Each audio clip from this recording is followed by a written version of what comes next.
बागेश्वर जी, उनकी पूरी युवा टीम,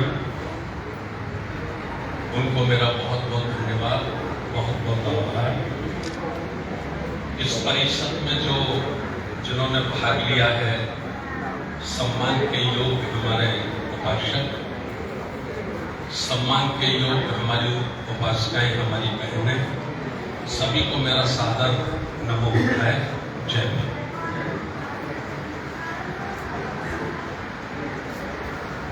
साथियों, अभी 1.5 महीने करीब होने को है, ये हमारा दूसरा प्रोग्राम है नागपुर में। 17 सितंबर को भी करोड़ा भवन में हमारा प्रोग्राम था। प्रोग्राम समाप्ति से पहले एक हमारी बहन को आयोजक साथियों ने कार्यक्रम की समीक्षा के संबंध में कहा कि कार्यक्रम कैसा हुआ, इसके बारे में कुछ बताया जाए। तो उस हमारी बहन ने कहा कि इस कार्यक्रम में युवा नजर नहीं आए, युवा नजर नहीं आए हैं, और आगे का काम जो करना है तो वो युवाओं को ही करना है। तो फिर हमने अमित बागेश्वर जी से बात की, गढ़वे साहब से बात की, सुदर्शन बनगड़े साहब से बात की, और हमने कहा हमारी इस बेटी का सुझाव बहुत अच्छा है, इसलिए हमको काम करना चाहिए युवाओं को तैयार करने के लिए। तो उसी कड़ी में आज का प्रोग्राम रखा गया है। कितना सफल है और कितना असफल है ये विषय नहीं है। विषय यह है कि युवाओं को तैयार करने के लिए एक कदम रखना शुरू हुआ है। कम से कम सोच तैयार हुई है, कम से कम मन में विचार तैयार हुआ है कि हमें इस पवित्र मोमेंट को बहुत लंबे समय तक चलाने के लिए अपनी युवा पीढ़ी को तैयार करना होगा, और उस युवा पीढ़ी के हाथ में हमें ये संत गुरुओं के आंदोलन को देना होगा। ये आज का मुख्य विषय है। मैं अपने आप को गजबीय साहब और आदरणीय इंजीनियर किशोर बौद्ध साहब से जोड़ते हुए अपनी बात को आगे बढ़ाना चाहता हूँ। बहुत साथी पुराने मेरे से परिचित हैं, मुझे ज्यादा अपने बारे में बताने की जरूरत नहीं है। मैं आगरा शहर का रहने वाला हूँ। 2007 में रक्षाबंधन के समय में पूरे परिवार के साथ 4-5 दिन यहाँ नागपुर में रुका था, रवि भवन में। और चूंकि मैं उस समय मध्य प्रदेश का प्रभारी था, और हमारे साथ आदरणीय हमारे गुरु की तरह हैं एमपी भोकर साहब, वह भी मध्य प्रदेश में हमारे साथ थे। तो उनकी गाइडलाइन में मैं इधर होता था। एक दिन उन्होंने कहा कि हम कुछ साथियों को इकट्ठा कर लेते हैं शाम को 8 बजे, और उनके बीच में बैठ के चर्चा करेंगे। चूंकि राष्ट्रीय बौद्ध महासभा का निर्माण 14 अक्टूबर 2007 को ही हमने कर दिया था, तो कुछ पढ़े लिखे साथी इकट्ठा हुए। करीब, अगर मुझे ठीक से याद है तो 60-70 की संख्या में वो साथी थे, और उन्होंने बहुत सारे प्रश्न मेरे से पूछना शुरू किए। बहुत सारे प्रश्न उन्होंने मिशन के संबंध में, महापुरुषों के संबंध में मुझसे पूछना शुरू किए।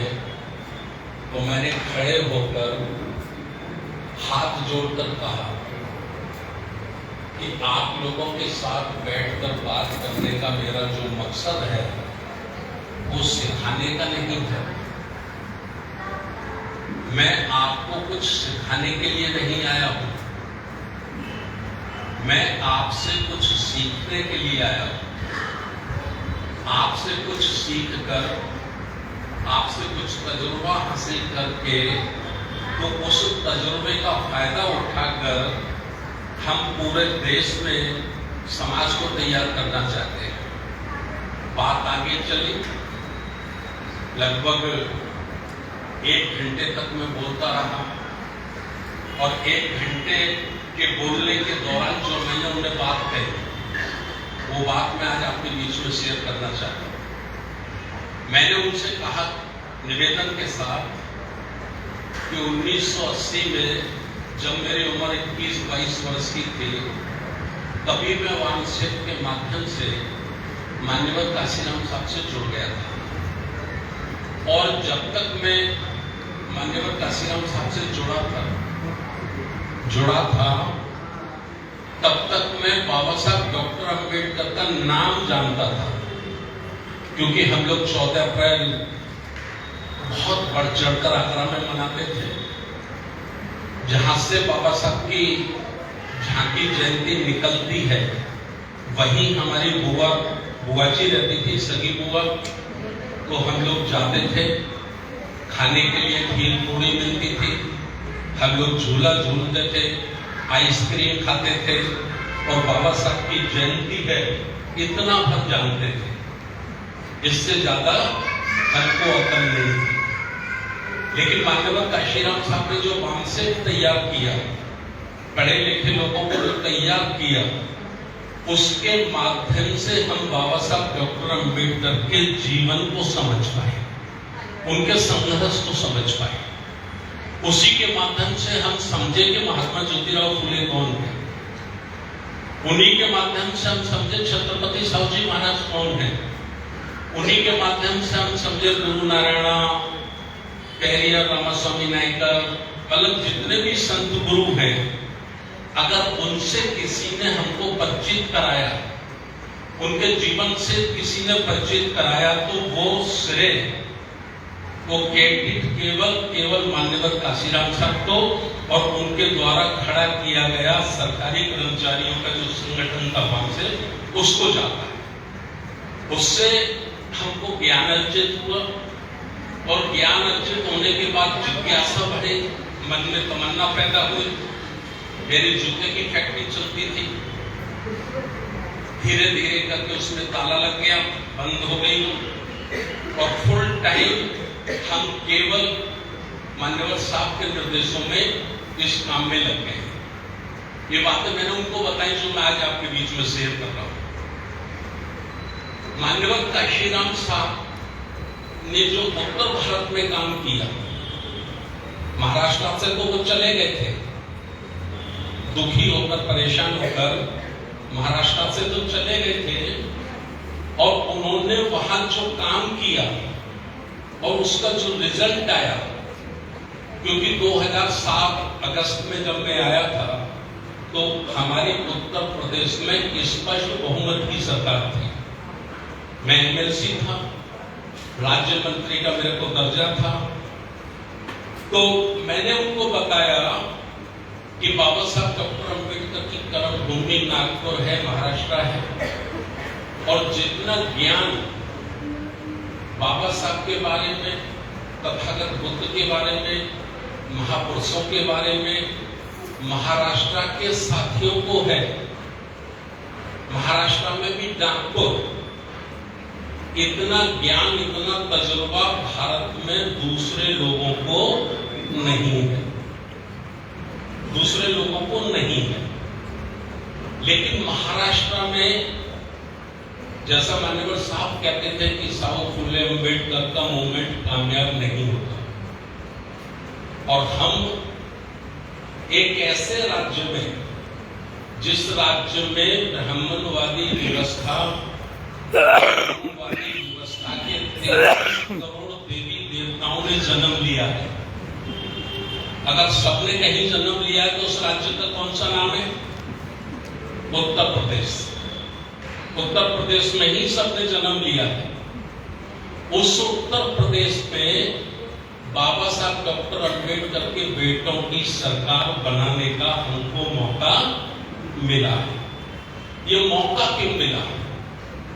मैंने इसके बारे में विस्तार से उनको निवेदन करते हुए बताया कि जैसा जैसा माननीय काशीराम साहब वहां बताते गए, वहां के लोग ज्यादा ज्ञानवान नहीं थे, ज्यादा मिशन की जानकारी नहीं थी, बहुत ज्यादा बुद्धि उनके अंदर नहीं थी अपेक्षा महाराष्ट्र के। लेकिन जैसा जैसा माननीय काशीराम साहब बताते गए, वैसा वैसा 100% वहां के बाबा साहब को मानने वाले लोग पूरा करते चले। No question, no arguments, only उसको अमल करना, केवल उस पर अमल करना। इसका नतीजा हुआ कि जो कम ज्ञानवान वाले लोग थे वह हुकूमत बनाने में, सरकार बनाने में कामयाब हो गए। कंपैरिजन, मैंने उनको कहा मुझसे कोई गलती हो जाए तो माफ करना। महाराष्ट्र में क्यों हम सक्सेस नहीं हुए? तो महाराष्ट्र में हम इसलिए सक्सेस नहीं हुए कि हमारे अंदर कंपटीशन पैदा हो गया। काय का कंपटीशन? कंपटीशन इस बात का पैदा हो गया कि मुझसे ज्यादा बुद्धिमान कौन है। नो डाउट बुद्धिमान है। ये कंपटीशन हमें हमारे विरोधी के लिए करना था, हमें स्वयं के लिए, स्वयं के समाज के लिए नहीं करना। तो हम इसी कंपटीशन में आपस में ही लड़ाई झगड़े करते रहे और निश्चित रूप से हम मनुवाद की गर्दन पकड़ने में कामयाब नहीं हुए। ये मेरा तजुर्बा है, ऐसा मैंने उनको कहा। ये बात मैं इसलिए मैंने इसको कोट किया है, जैसा हमारे गजबिया साहब ने कहा, विशेष रूप से हमारे आदरणीय आचार्य जी ने कहा कि पूरे भारतवर्ष को तैयार करना था। किनको तैयार करना था?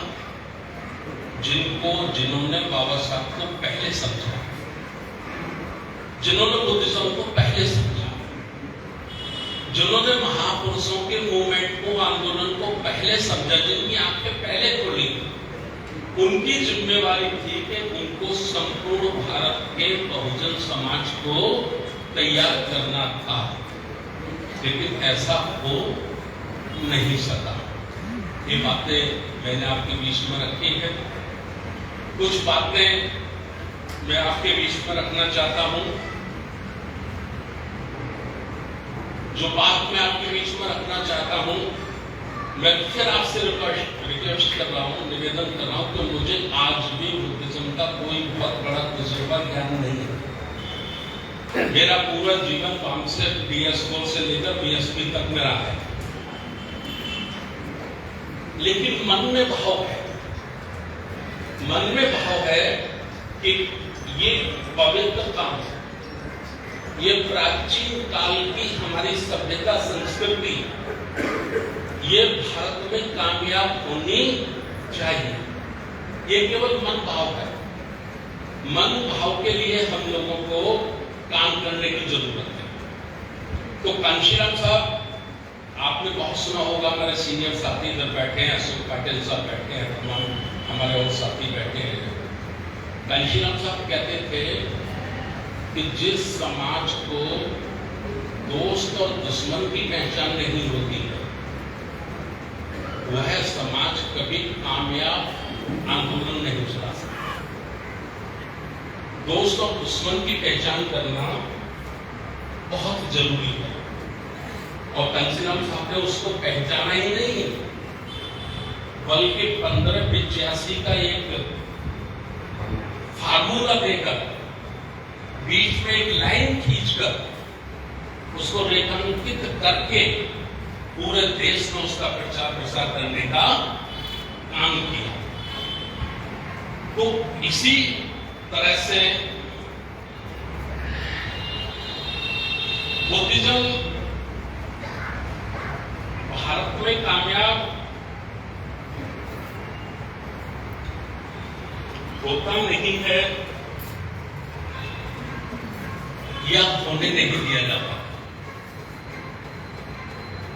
जैसे भी गजनी साहब ने कहा कि देखिए लगभग पूरी दुनिया के 60-70 देश ऐसे हैं जो बुद्धिस्ट हैं। कई घटनाएं उन्होंने बताई। जापान की एक घटना भी उसमें प्रमुख है। 1942 के विश्व युद्ध में जापान तहस नहस हो गया था, बर्बाद हो गया था पूरा। और आज भी वर्ष के 365 दिन होते हैं। 365 दिन में 1500 भूकंप आज भी जापान में आते हैं। लेकिन इस सब के बाद टेक्नोलॉजी में दुनिया में सबसे नंबर 1 पर अगर किसी देश का नाम लिया जाता है तो उसका नाम जापान है, क्योंकि वहां 98% लोग केवल और केवल बुद्धिज्म को स्वीकार करते हैं, बुद्ध की शिक्षाओं को स्वीकार करते हैं। इसलिए वो बड़े से बड़े आपदा, बड़े से बड़े घटनाओं का मुकाबला करके भी दुनिया में अपने को सबसे आगे बना के उन्होंने रखा हुआ है। जो मैं कहना चाहता हूं, ये बुद्ध का पवित्र धर्म भारत में कामयाब होता नहीं है या होने नहीं दिया जाता। 2 सवाल हमारे बीच में है। अब ये 2 सवाल पर जब अध्ययन और चिंतन हम लोग करते हैं, खास करके मैंने जो चिंतन किया, तो मैं इस नतीजे पर पहुंचा कि इस पवित्र धर्म को भारत में कामयाब होने नहीं दिया जाता। जब इसको कामयाब नहीं होने दिया जाता है तो फिर वो कौन व्यक्ति है, उसको हमें ढूंढना होगा, उसको खोजना पड़ेगा ना कि ऐसा कौन है जो इतने पवित्र मानवतावादी मार्ग को, मिशन को सफल नहीं होने देता है। तो इसकी जब हम खोज करेंगे तो हम पहुंचेंगे उसी नतीजे पर कि एक जाति है या एक वर्ण है,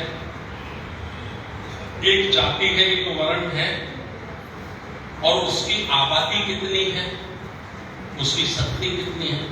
क्योंकि लोकतंत्र में तो जनशक्ति का आधार होता है, तो उसकी शक्ति कितनी है, तो उसकी शक्ति मात्र 2-2.5% है।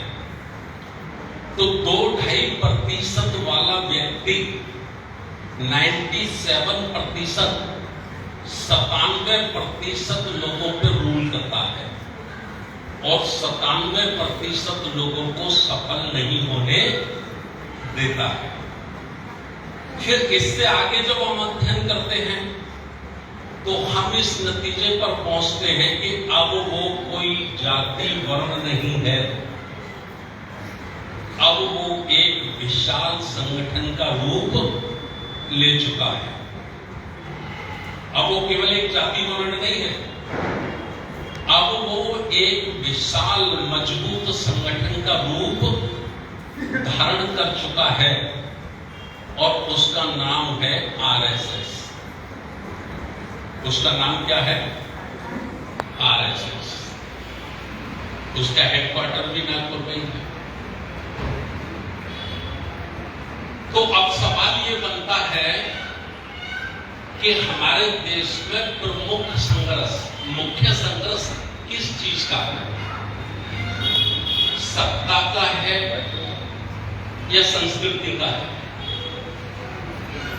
सत्ता का है या संस्कृति का है, ये बात जब हम पूछते हैं तो अधिकांश हमारे लोगों के दिमाग जो है, उनकी जो रुचि है, उत्साह उनके मन में है, वो सत्ता के प्रति है। उनका उत्तर होता है सत्ता का संघर्ष है। और हमारा ऐसा मानना है कि भारत में मुख्य संघर्ष सत्ता का नहीं है, मुख्य संघर्ष संस्कृति का है। 2 संस्कृति हमारे देश में है। एक संस्कृति है ब्राह्मण संस्कृति, जो असमानता चाहती है, जातिवाद चाहती है, ईश्वरवाद चाहती है, अंधविश्वास चाहती है।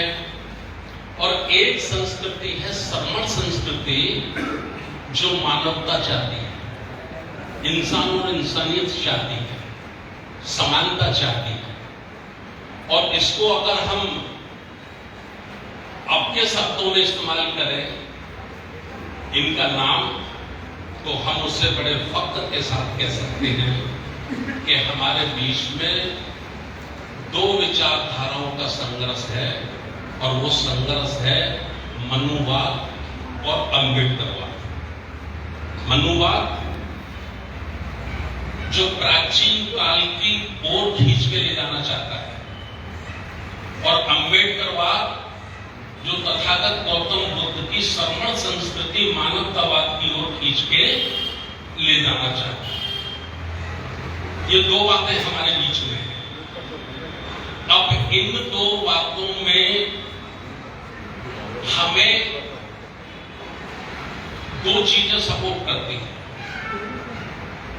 दो हमारी ताकतें हैं। कौन सी दो हमारी ताकतें हैं? एक सबसे पहली ताकत है हमारी जनसंख्या। 100 में से लगभग 85% हमारी जनसंख्या है, ये हमारी ताकत है। और दूसरी हमारी ताकत है इस देश का संविधान।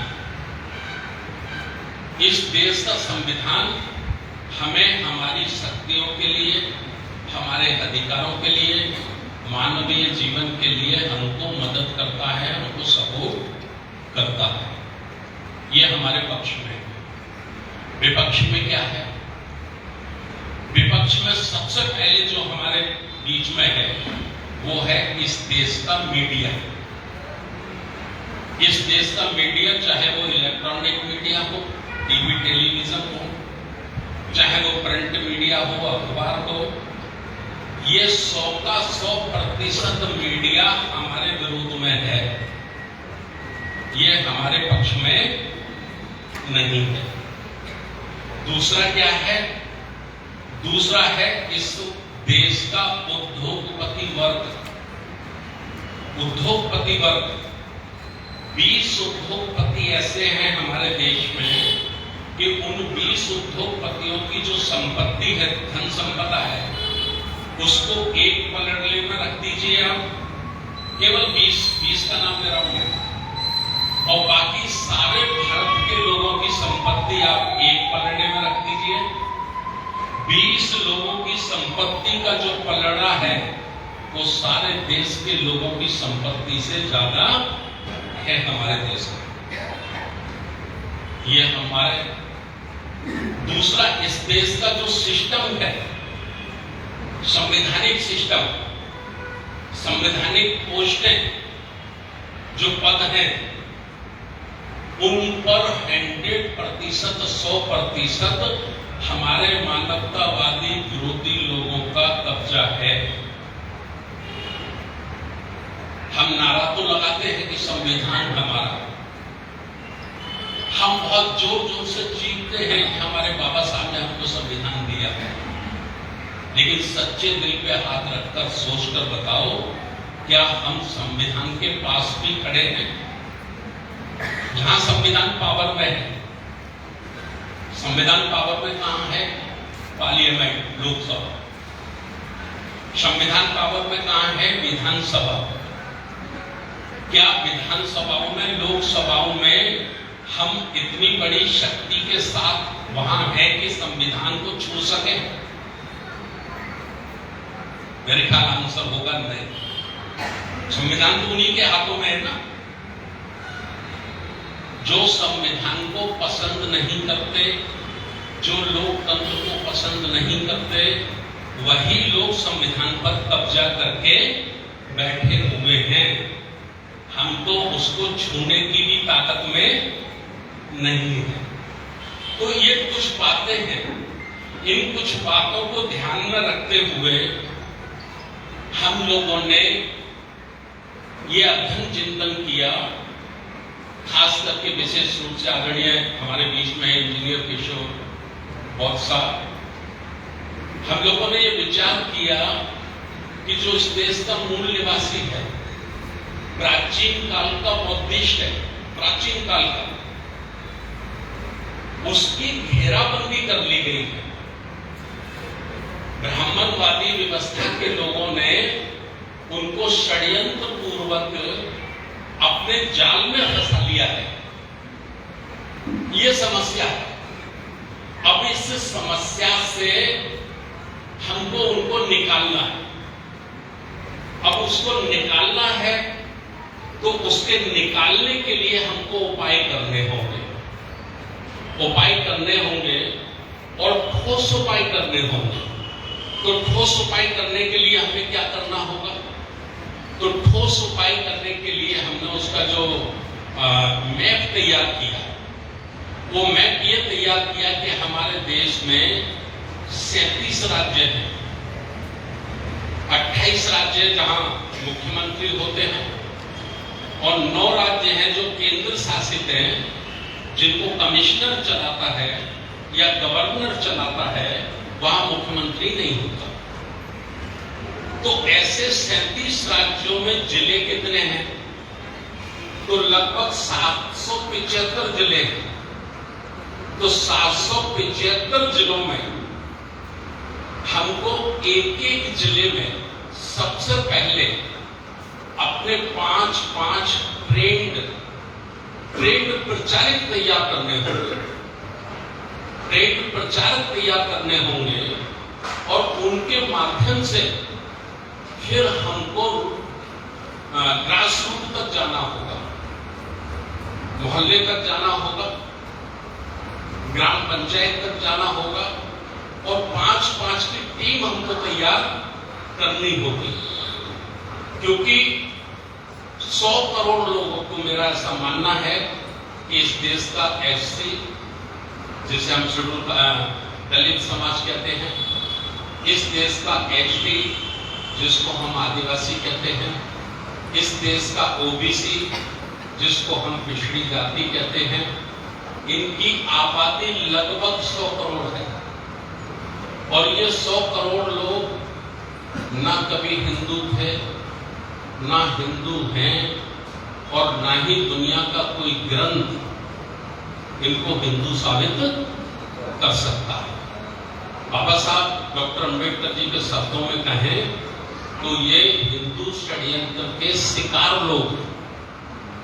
तो ये जो शिकार लोग हैं, तो ये 100 करोड़ लोगों को हमें तैयार करना होगा। तो 100 करोड़ लोगों को तैयार करके तो हमें ये ब्राह्मणवादी चक्रव्यूह से इनको निकालना होगा। इसके लिए काम करना होगा। तो इसके लिए काम करने के लिए हमको प्लानिंग बनानी होगी, योजना बनानी होगी। योजना बनाकर फिर इसकी पूरी तैयारी करनी होगी। अब मीडिया और धनवान लोग तो हमको सपोर्ट करेंगे, तो फिर हम लोगों को ही काम करना होगा। और हमारे ये जो 100 करोड़ लोग हैं, इनका जब हमने अध्ययन चिंतन किया तो हमने इनको 3 भागों में बांटा। 3 भागों में बांटा। 10% लोग हैं एक क्लास में आते हैं, 10% उनकी संख्या है लगभग। ये कोई सरकारी आंकड़ा नहीं है, ये हमारा मतलब एक अनुमानित आंकड़ा है। तो ये जो 10% में आते हैं, ये कौन है? ये IAS, IPS या A1 क्लास के ऑफिसर्स, या कुछ छोटे जो कुछ उद्योगपति हैं, हमारे तीनों समाज के मिला के, SC ST OBC के मिला के वो है। तो 10% इनकी संख्या है। बाकी दूसरा है बी क्लास। बी क्लास में 20% लोग हैं। 20% लोग वो कौन है? वो है बाबू किलर या चपरासी, या छोटा मोटा धंधा करते हैं, अर्थात एक अच्छा उनके पास मकान है और थोड़ा अच्छा पहनते हैं, अच्छा खाते हैं, बस इतने पर है। अब बचा 70%। 70% लोग अशिक्षित हैं, निर्धन हैं, अज्ञानी हैं। 2 वक्त का भोजन जुटा लेना उनकी जिंदगी का मकसद है, इससे ज्यादा उनको पता नहीं है। तो ये 3 वर्गों में हमने इनको विभाजित किया हुआ है। अब इनका जब हम अध्ययन करते, चिंतन करते, तो ऊपर वाले जो 10% हैं उनका समाज से कोई रिश्ता नहीं है। उन्होंने समाज से अपने को कट ऑफ किया हुआ है। वो समाज में अपने आप को मानते ही नहीं है, समाज में मानने के लिए तैयार नहीं है। बल्कि एक आंकड़े के अनुसार 20% उनकी पत्नियां भी जनरल कास्ट की हैं। उन्होंने शादी विवाह भी अपनी समाज में नहीं किए हैं, बल्कि वही ब्राह्मणी या कायस्थ या ठाकुर उस पे किए, तो वो हमारी पकड़ में नहीं है। वो उंगली भी हमको रखने नहीं देते, और कभी मिलने का समय भी मांगा जाए तो उनके पास हम लोगों के लिए मिलने का समय भी नहीं है। बल्कि उनसे कोई बात करता है तो हम लोगों के बारे में उनका ऐसा सोच होता है कि ये फालतू की बात है, इनके पास कोई काम धंधा नहीं है, केवल ये चंदा धंधा करने में ही लगे रहते हैं, बेकार के लोग हैं। इस किस्म की उनकी सोच बन गई। अच्छा, जो 70% है वो आपकी जनशक्ति तो बन सकते हैं, जनशक्ति आपकी भीड़ बन सकते हैं, लेकिन आपको नेतृत्व दे सके, आपको लीड कर सके, ये क्षमता उन विचारों में नहीं है। तो अब बचा कौन? अब बचा ये बीच के जो 20% समाज है, ये बचा। इस 20% में भी 19%, 20 में भी 19% लोग अफीम के नशे में, अफीम के नशे में हैं, उनको भी ज्यादा होश नहीं है। 1% ऐसे लोग हैं जो चिंतित हैं, जिनको लगता है कि सब कुछ लुट रहा है, सब कुछ खत्म। मुझे लग रहा है इसकी बैटरी से सब ये चालू कर दो।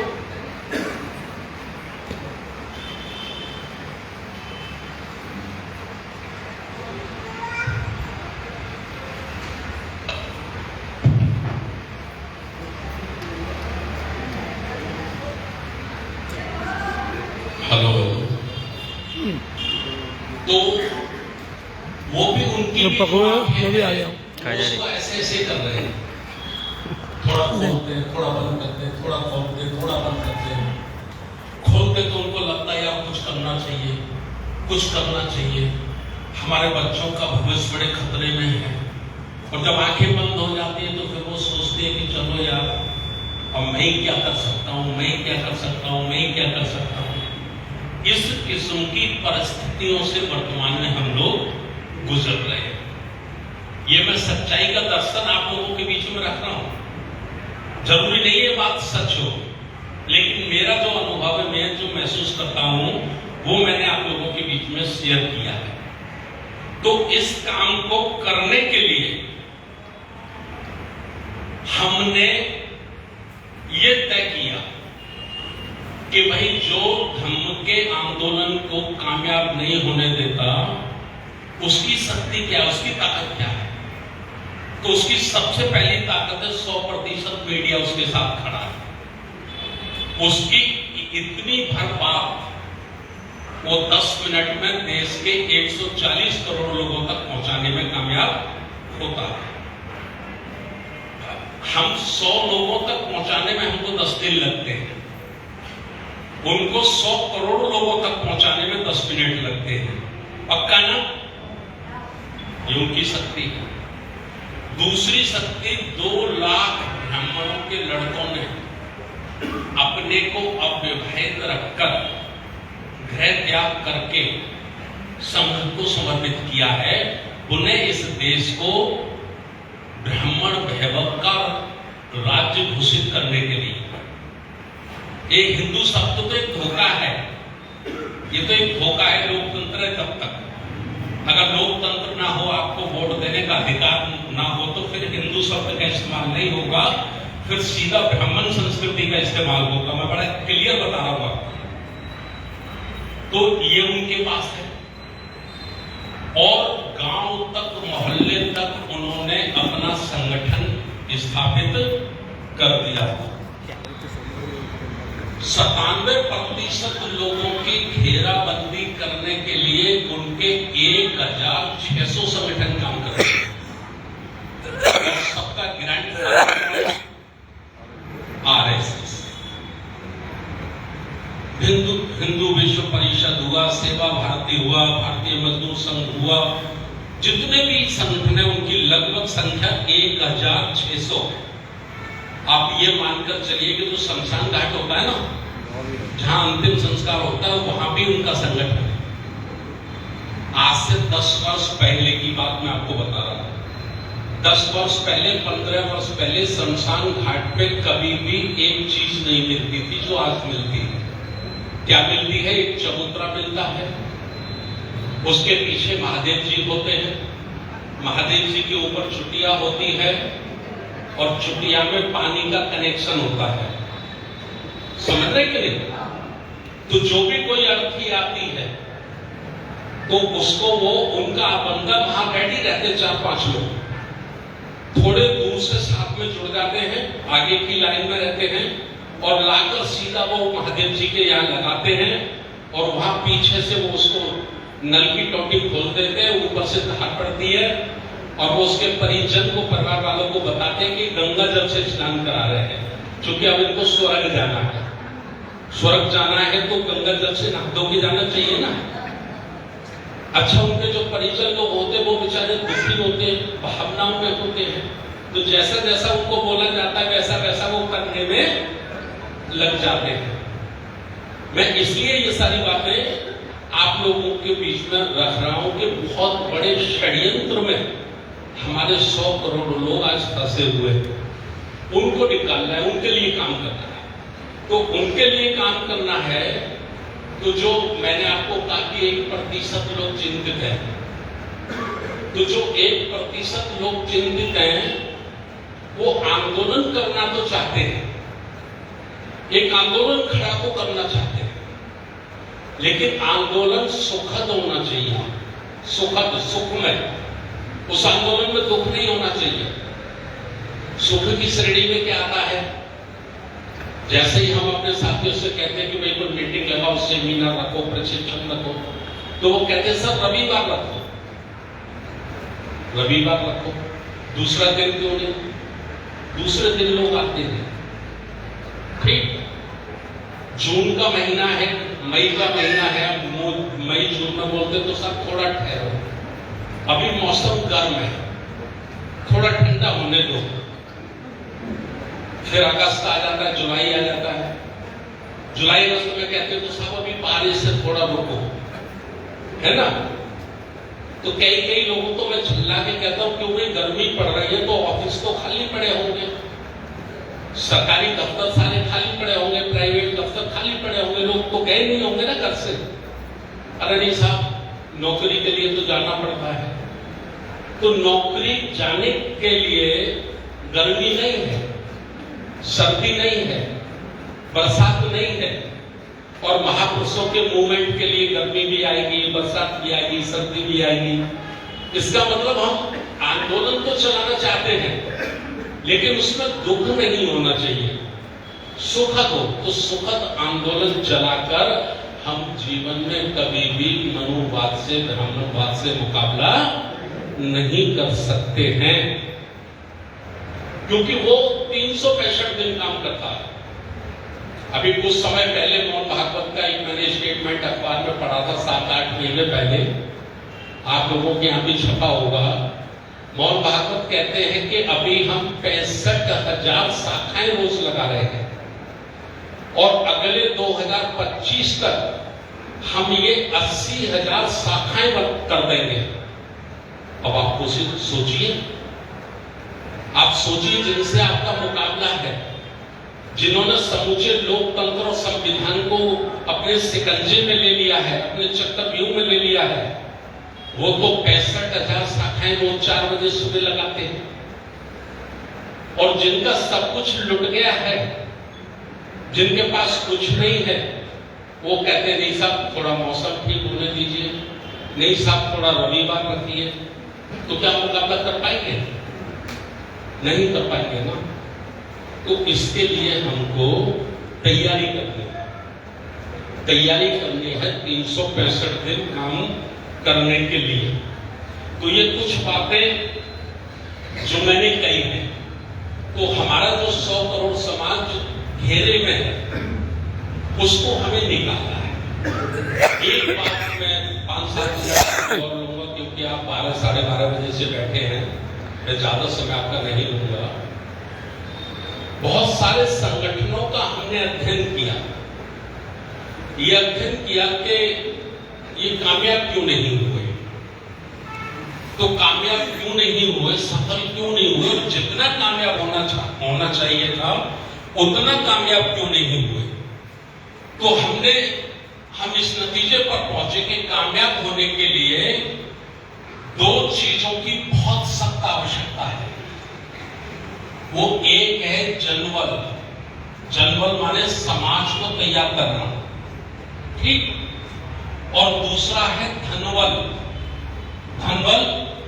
यानी समाज को तैयार करने के लिए जो उस पर खर्च होगा उसके लिए धन चाहिए।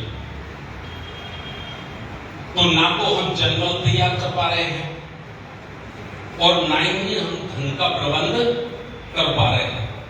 जब हम धन का प्रबंध नहीं कर पा रहे तो जनवल तैयार नहीं कर पा रहे, और जनवल तैयार नहीं कर पा रहे तो हम अपने लोकतंत्र मानवता का जो शत्रु है, उसका जो विरोधी है, उससे भी हम मुकाबला नहीं कर पा रहे। तो ये काम हमको करना है। आप देखिए, आज से 10 वर्ष पीछे आप चले जाइए, मैं 10 वर्ष पीछे जा रहा हूं। आज से 10 वर्ष पीछे जाते हम तो 1 मिनट